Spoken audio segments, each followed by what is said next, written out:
நீங்க ரொம்ப கஷ்டப்பட்டு ஏர்ன் பண்ணி சேர்த்து வச்ச பணத்தை உங்க சேவிங்ஸை உங்களுக்கு தெரிஞ்ச ஒருத்தவங்க கல்யாணம் வச்சிருக்கேன், வீடு கட்டிட்டு இருக்கேன், ஆர் ஒரு மெடிக்கல் எமர்ஜென்சி கிரிட்டிக்கலான சூழ்நிலை, நீ இப்போ இந்த பணத்தை கொடுக்கலன்னா என் குடும்பமே ரொம்ப கஷ்டப்படும், ஆர் இன்வெஸ்ட்மெண்ட்டுக்காக ஏதோ ஒரு ரீதியில உங்ககிட்ட இருந்து அந்த பணத்தை வாங்கியிருக்காங்க. வாங்கி பல வருடங்கள் ஆச்சு, ஆனாலும் அந்த பணம் என்பதை அவங்க திருப்பி கொடுக்கவே இல்லை. நீங்களும் அதற்கான முயற்சி எடுக்கல. உங்க மனசுக்குள்ள அந்த அந்த அந்த ஒரு வழி இருந்துகிட்டே இருக்கு, பார்க்கும் பொழுதெல்லாம் என் பணம் இன்னும் வராம இருக்கே அப்படின்ட்டு. ஸோ இந்த மாதிரி சூழ்நிலையில இருந்தீங்கன்னா உங்களுக்கான ரீடிங் தான் இது. ஸோ இன்னைக்கு பிரபஞ்சம் உங்களுக்கு இந்த பணம் வருமா உங்ககிட்ட வராதா அப்படின்னு சொல்லி ஒரு பிரேக் த்ரூல நம்ம போய் பார்க்கலாம். ஸோ பிரபஞ்சம் கொடுத்துருக்க கார்ட்ஸ் எல்லாமே ஒரு பாசிட்டிவ் சைன்ஸை தான் காட்டுது.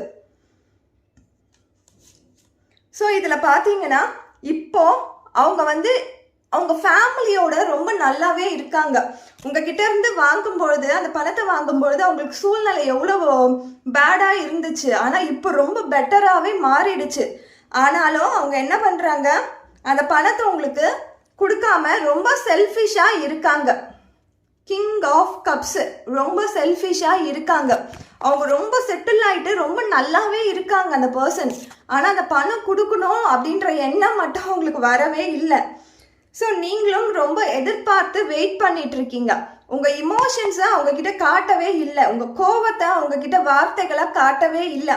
அவங்க எப்போ தான் கொடுப்பாங்க அப்படின்னு சொல்லி வெயிட் பண்ணிகிட்டே இருக்கீங்க. ஸோ நீங்கள் பார்த்தீங்கன்னா அவங்க கூட ஒரு ஃப்ரெண்ட்ஷிப்பாக தான் இப்போ வரைக்குமே மெயின்டைன் பண்ணிட்டு இருக்கீங்க உங்கள் ரிலேஷன்ஷிப்பை. அதை பிரேக் பண்ணவே இல்லை. அந்த ரிலேஷன்ஷிப் இப்போ வரைக்குமே நல்லா போய்கிட்டே இருக்கு ரெண்டு பேருக்குமே.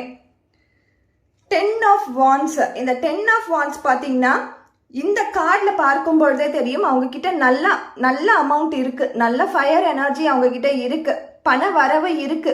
ஆனால் உங்களுக்கு கொடுக்கறதுக்கு மட்டும் அவங்க தயங்குறாங்க. அதே மாதிரி உங்க பணம் என்பது உங்களுக்கு இன்ஸ்டால்மெண்ட் ரீதியில நீங்க கேட்டு பாருங்க. நீங்க கேட்டீங்கன்னா கட்டாயம் கிடைக்கும். இத்தனை நாளா நீங்க கேட்காம இருக்கிறதால தான் அவங்க உங்களுக்கு கொடுக்காம இருக்காங்க. ஒரு பல்க் அமௌண்ட் வாங்கியிருக்காங்கன்னும் பொழுது அந்த பல்க் அமௌண்ட்டை ஃபுல்லா கேட்காதீங்க, இன்ஸ்டால்மெண்ட்ல கேளுங்க. அவங்க கிட்ட இருந்து கொஞ்சம் கொஞ்சமா வாங்க பாருங்க, கட்டாயம் உங்களுக்கு அது பாசிபிலிட்டி கிடைக்கும். 6 ஆஃப் வாண்ட்ஸ், உங்களுக்கு கட்டாயம் உங்க பணம் கிடைக்கும். 1 லட்ச ரூபாய் நீங்க கொடுத்துருக்கீங்கன்னா அந்த 1 லாக்கையும் திருப்பி கேட்காதீங்க. ஒரு 1000 கொடுங்க அப்படின்னு சொல்லி கேளுங்க. கட்டாயம் இன்ஸ்டால்மெண்ட்ல கேளுங்க, உங்களுக்கு அந்த பணம் தீரும். தேங்க்யூ.